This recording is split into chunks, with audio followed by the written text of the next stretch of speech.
ముఖ్యమంత్రిగా బాధ్యతలు చేపట్టాక క్షణం తీరిక లేకుండా పాలనా వ్యవహారాల్లో బిజీగా ఉన్న సీఎం చంద్రబాబు నాయుడు తనపై అంతులేని అభిమానాన్ని కనబరిచిన సాధారణ కార్యకర్తలను పిలిపించుకుని మాట్లాడిన ఆసక్తికర సన్నివేశం గురువారం సచివాలయంలో చోటు చేసుకుంది. ప్రతిపక్షంలో ఉండగా తాను పర్యటనలకు వెళ్లినప్పుడు నిత్యం తనను అనుసరించి అభిమానాన్ని చూపించిన ఇద్దరు కార్యకర్తలను గుర్తుపెట్టుకుని మరీ పిలిపించుకుని వారితో మాట్లాడారు. దెందులూరుకి చెందిన దుర్గాదేవి, వినుకొండకు చెందిన శివరాజు యాదవ్ తెలుగుదేశం పార్టీకి వీరాభిమానులు. చంద్రబాబు నాయుడు ప్రతిపక్షంలో ఉన్న సమయంలో రాష్ట్ర వ్యాప్తంగా ఎక్కడ పర్యటనకు వెళ్లినా అక్కడికి వచ్చేవారు.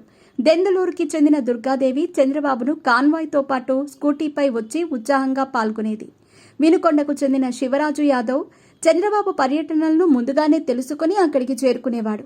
గత ప్రభుత్వం చంద్రబాబును అక్రమంగా అరెస్ట్ చేసి జైల్లో పెట్టిన సమయంలో కూడా ఆ ఇద్దరు కార్యకర్తలు కొన్ని రోజులు రాజమండ్రిలోనే ఉండి బాబు ఎప్పుడు బయటకు వస్తారా అని ఆతృతగా ఎదురుచూశారు.